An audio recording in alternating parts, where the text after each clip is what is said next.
I am an ancient scholar, from a time when sickness required care but did not grant control over everyone else's life. Today, illness often becomes a reason to rewrite other people's schedules without asking permission first. This story begins with Sarah Mitchell, who lived a normal, structured life with work plans and personal commitments. Nothing dramatic, nothing selfish, just a routine she managed carefully and responsibly. One day, Sarah Mitchell learned that her sister-in-law, Emily Mitchell, would soon undergo gastric bypass surgery. The family reacted with concern, emotional support, and the expectation that everyone would help. At first, the requests were reasonable rides, errands, short visits, and emotional reassurance. Sarah Mitchell agreed to help where possible, without destroying the plans she already had. Slowly, the requests changed shape and became expectations rather than questions. Appointments were assumed, favors were scheduled, and availability was taken for granted. In my era, this would have required discussion today.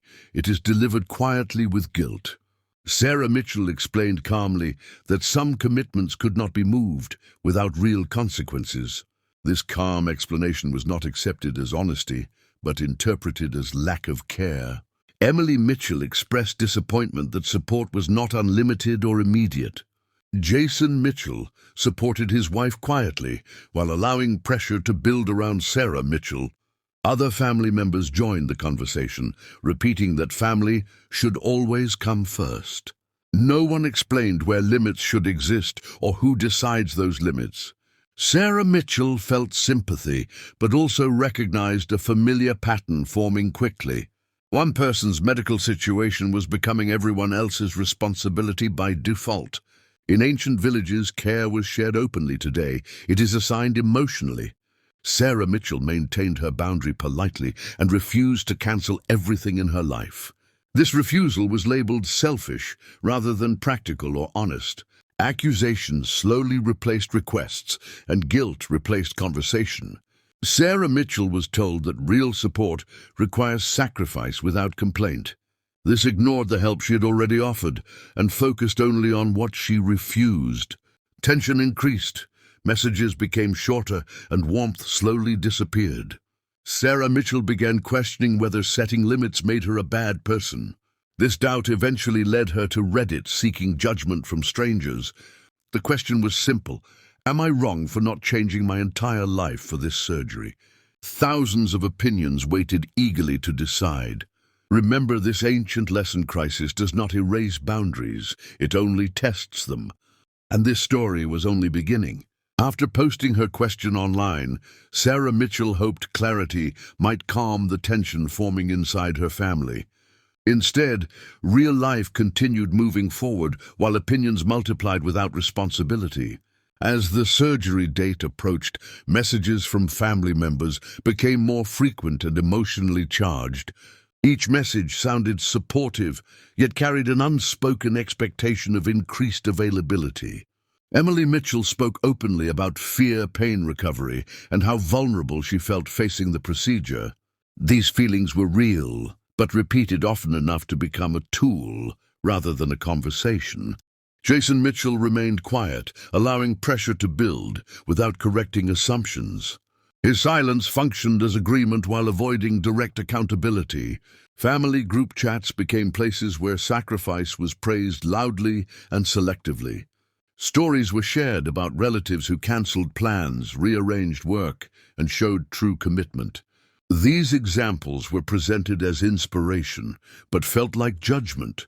Sarah Mitchell noticed appreciation for her existing help slowly disappeared. Attention shifted entirely to what she refused, rather than what she had already given. In ancient records, this pattern was described as entitlement growing comfortable. Sarah Mitchell responded calmly, repeating what support she could realistically offer. Clarity did not reduce tension, it made frustration more focused. Emily Mitchell began questioning Sarah Mitchell's priorities during conversations. The word selfish appeared quietly, then returned more confidently. Sarah Mitchell explained again that cancelling work would have real consequences. This explanation was dismissed as choosing convenience over family. No one asked, who would absorb the cost of that sacrifice. Pressure increased as surgery day grew closer and emotions intensified. Daily messages became emotional check-ins requiring constant reassurance. Sarah Mitchell offered reassurance while maintaining consistent limits. Consistency confused those who expected guilt to change decisions. Family members began speaking about Sarah Mitchell as unreliable. Plans were made without her input, yet blame remained reserved for her. Even silence was interpreted as distance rather than exhaustion. Jason Mitchell suggested compromise without defining shared responsibility. This suggestion assumed Sarah Mitchell would always be the one adjusting. In ancient councils, compromise required sacrifice from all sides. Sarah Mitchell began limiting contact to protect her mental balance. This distance was quickly labeled abandonment. That the conflict was no longer about surgery but about control. Pressure continued without resolution or understanding. Remember this ancient lesson. Boundaries offend those who benefited from their absence. The day of the surgery arrived, and with it a strange calm that often hides unresolved resentment. Emily Mitchell's procedure went as planned, and the immediate crisis quietly passed. Relief spread through the family, but gratitude did not follow in the expected direction. Attention shifted quickly from medical concern to emotional accounting. Sarah Mitchell sent supportive messages and checked in without violating her boundaries. These gestures were acknowledged briefly, then forgotten almost immediately. Conversations soon focused on who had been present the most during the difficult period. Lists were formed quietly, measuring time effort and perceived sacrifice. Sarah Mitchell's name appeared often in conversations framed carefully with disappointment. Phrases like "we noticed who was really there" began circulating casually. In my era, such statements were considered warnings. Today, they are called honesty. Emily Mitchell spoke openly about feeling unsupported despite a successful recovery. These feelings were presented as truth rather than perception. Jason Mitchell reinforced this narrative by agreeing without challenging details. Family members repeated the story until it gained authority through repetition. Sarah Mitchell learned about these conversations indirectly through changed behavior. Messages became shorter, replies slower, and warmth noticeably reduced. Offers of help were no longer requested, only evaluated after the fact.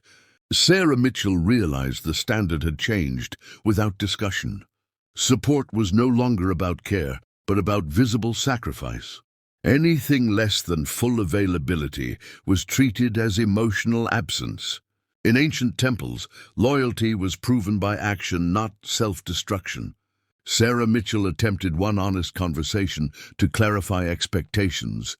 She explained again that boundaries were not rejection, but self-preservation.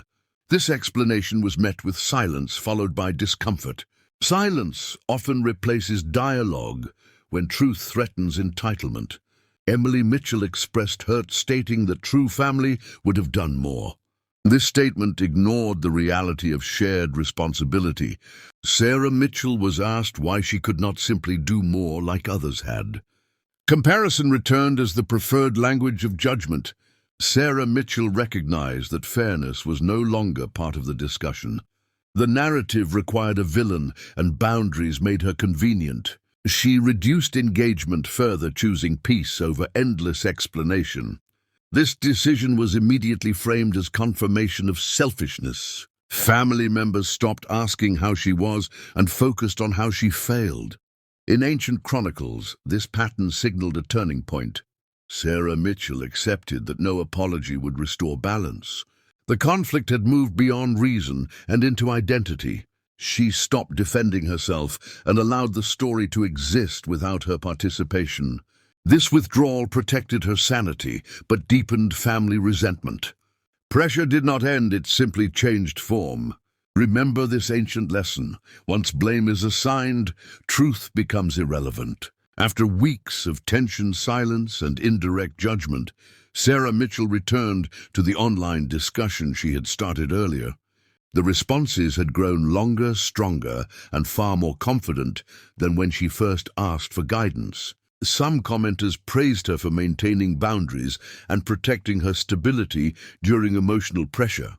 Others accused her of lacking empathy and failing to meet the moral standards of family loyalty. The debate divided cleanly into two familiar groups. One group argued that consent matters even during medical emergencies. The other insisted that family obligation overrides personal limits without exception. In my era, such disputes were settled by elders. Today, they are settled by strangers with keyboards. Sarah Mitchell read quietly without replying, noticing how certainty increases with distance. Many judgments ignored facts and focused instead on feelings and expectations. Some commenters projected their own family wounds onto her situation confidently. Others recognized the pattern of emotional pressure disguised as care. What became clear was that no amount of explanation would satisfy everyone. Sarah Mitchell realized the internet was reflecting her family conflict rather than resolving it. The question was never truly about surgery or availability. It was about control boundaries and who decides what sacrifice looks like. In ancient households, sacrifice was shared, not assigned. Sarah Mitchell chose to accept the division rather than chase universal approval. She stopped explaining herself to family members who had already decided her role. Communication remained limited, calm, and respectful without emotional bargaining. This choice did not restore warmth, but it restored stability. Over time, the family adjusted not through understanding, but through necessity. Emily Mitchell recovered fully and life continued forward unevenly. The narrative softened slowly as urgency faded. No apologies were offered and none were demanded. Sarah Mitchell focused on rebuilding peace rather than winning arguments. She learned that being labeled selfish often means refusing to be controlled. In my era, wisdom was knowing when to stop defending yourself. Sarah Mitchell accepted that boundaries often cost relationships built on convenience. Yet they protect relationships built on respect.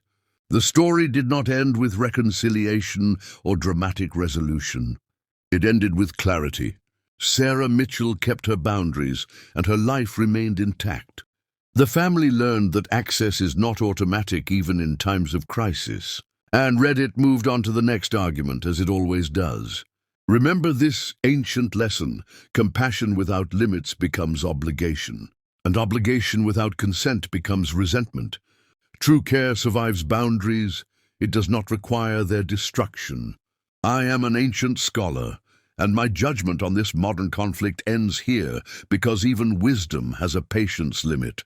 If observing modern humans struggle with boundaries, decisions, and obvious consequences brings you quiet amusement or concern, then remain here and subscribe to this channel where such behavior is examined calmly, without shouting or unnecessary emotion. More stories will arrive where ordinary problems are treated like crises and simple limits are mistaken for cruelty.